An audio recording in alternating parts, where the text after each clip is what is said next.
that Hillary Clinton spoke to in terms of giving speeches.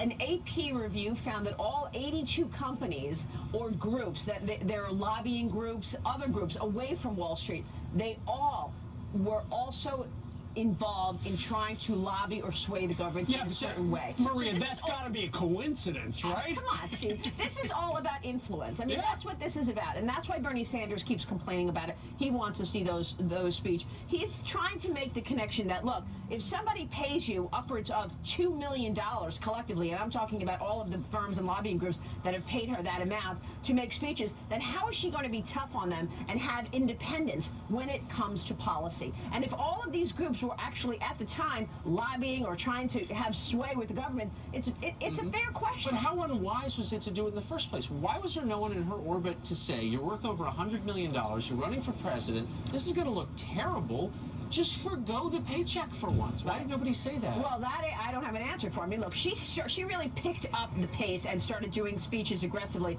after she stepped down from Secretary of State. So in her mind, she's thinking, okay, I'm no longer Secretary of State. I'm going to start making some money here. But you know that at that time she had, hopes of being president, of running for presidency. So, I mean, at that time, she should have said to herself, look, how will this look? Now they want to see the speeches. And, you can only imagine what's in those speeches. I mean, trying to have, curry favor or curry, votes from Wall Street or any other group, probably they were favorable to that group.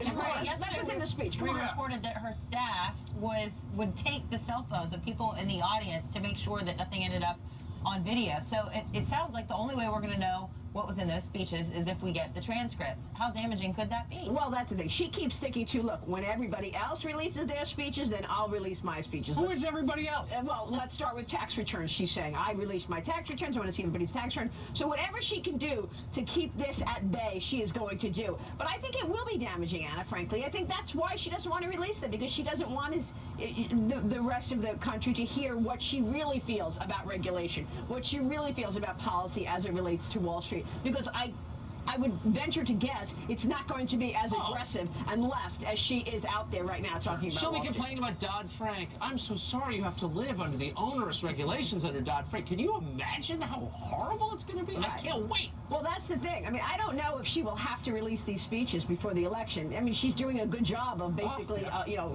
getting herself a distance from it. But we'll see about that. Obviously, these upcoming elections on Tuesday, the primaries are going to also be a big focus. This is going to be as well, because people want to see an independent candidate. They want to feel like there's not going to be any sway. Right. And all of these groups that we're talking about, whether it's Wall Street or other lobbying groups, they will obviously follow Clinton if, in fact, she does become president, and they know that. All right.